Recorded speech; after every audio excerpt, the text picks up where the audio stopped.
Well, hello there. My name is Mangrovejane, and this video continues my video journal series of what is happening and what I have been doing in my weeks as my studies come to an end. It's a series where I discuss the things I have been thinking about and writing about, as well as the journey of my visual adventures. This has been one of those weeks that has been a bit slower in pace, and I've had some time and breathing space. Unfortunately, my youngest daughter got hit with the flu pretty hard on Sunday, so she ended up spending the week at home with me. I was also still recovering and sleeping a lot. The cough was really wearing, but I seem to be on the mend now, little by little. Tuesday, I went in to see my supervisor Shari, who was not thrilled I was coming in with the flu, as she is in the thick of marking and crazy times of the semester. However, we did get to have a catch up and discuss some things that had been on my mind. One of the really big things on my mind has been the idea of where to do my PhD and when. I have no doubt that I will. I love studying and learning and researching. I find my topic fascinating, and it has really helped me to approach my artwork in a different way and to understand the thoughts behind it all. But there is a constant battle for me between loyalty to the institution that has gotten me to where I am and the need to spread my wings a little to other places that may have more opportunities, access to better equipment, and increasing my networking. So let me break this down a little bit, and I'd love to hear your opinions on this in the comment section down below. Firstly, staying with the university I am at.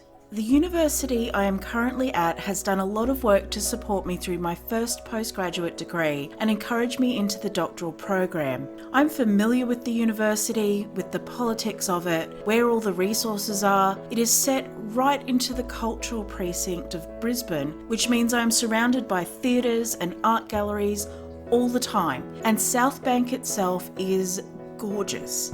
It has a great vibe about it, and it's also really easy for me to get into. I just hop on a train and I'm there 45 minutes later. I already have supervisors set up there who are willing to sponsor me through the application process, so it's all very easy and familiar. On the downside, it doesn't have the facilities, equipment, or the technical supervisors I need to do the work that I do. The stipend for the degree is small. It will cover a gaming laptop and a couple of years subscription to Second Life, and that is about it. I can apply for a travel grant to the university provided that I'm presenting at a well-renowned conference, and then the money only covers the cost of travel, which once again is not great. There are scholarships that can be applied for, but you must be a full-time student to qualify, and quite honestly, I don't want to do my PhD full-time. It's not enough for me to do the depth of research I need to do, and I always have so many projects happening on the side that being full-time doesn't work for me. The last thing I want to say about that is that I also want to enjoy my PhD. I don't want to have to rush through in a giant pile of stress and desperation, which I feel like I would be doing if I went full-time. Now, there is another university I've been considering ever since I went to an incredible installation there. I considered them originally when I was going to do my Masters, but decided against them for a variety of reasons. However, I think I'm at the point where I need to consider them again. This university has just opened another art building. They opened an art technology building 3 years ago. They definitely have the edge where technology is concerned, as well as professors on staff that would be in a position to provide expertise that I need. I don't know about their stipend or travel grants yet. I really have to do some more investigating into that, as well as make some appointments to talk to some people there. The downsides of the university is its location. It's more difficult and time-consuming to get to. I would have to catch a train and a bus or a couple of buses. I'm not a fan of buses. They are nowhere near as efficient or comfortable as the trains. Also, The location of the university is nowhere near as lovely as where I currently am. It is situated in its own self-made cultural district, but doesn't have the same ties to the big galleries in Brisbane's cultural district. I have also heard it is competitive because it is a larger university, and strangely, I'm not that competitive against other people. I'm very competitive against myself, but I find that when I compete against other people, I get a bit out of control, and I really don't like that aspect of myself. I would much rather collaborate than compete. It is a lot more personally satisfying and enjoyable, and it's less lonely. Universities aside, Shari gave me some other things to really think about.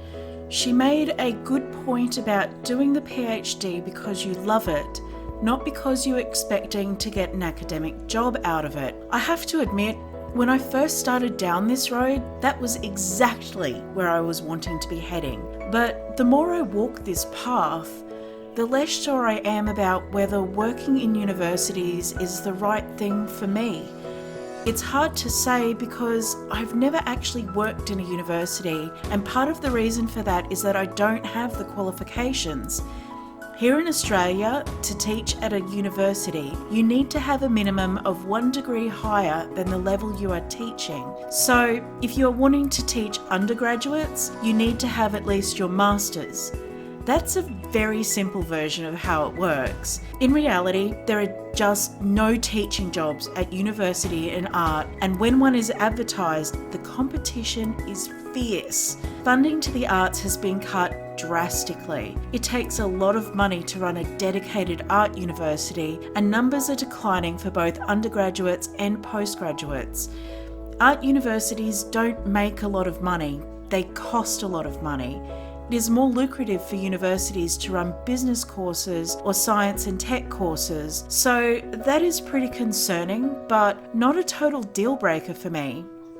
I'm not sure. I'm still very torn about what to do, and I'm thinking I need to take some time off from studying next year just to regain a bit of balance, as well as work on some other projects I've been setting up. I'd like to spread my creative wings, so to speak, and spend some time just flying.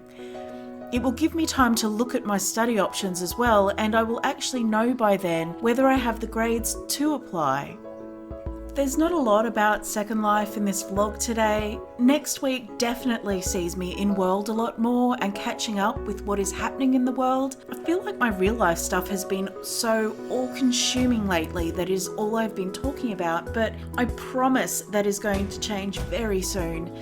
Let me know what you think about the universities in the comments down below. I'd really like to hear some other perspectives on the situation, as it helps me to get some balance in my own perspective. Well, that is all from me here today. If you enjoyed this video, give it a big thumbs up. If you haven't already, hit the subscribe button, and while you are there, punch the bell as well, which will give you notifications of any new videos I release. And I will catch you all in the next video.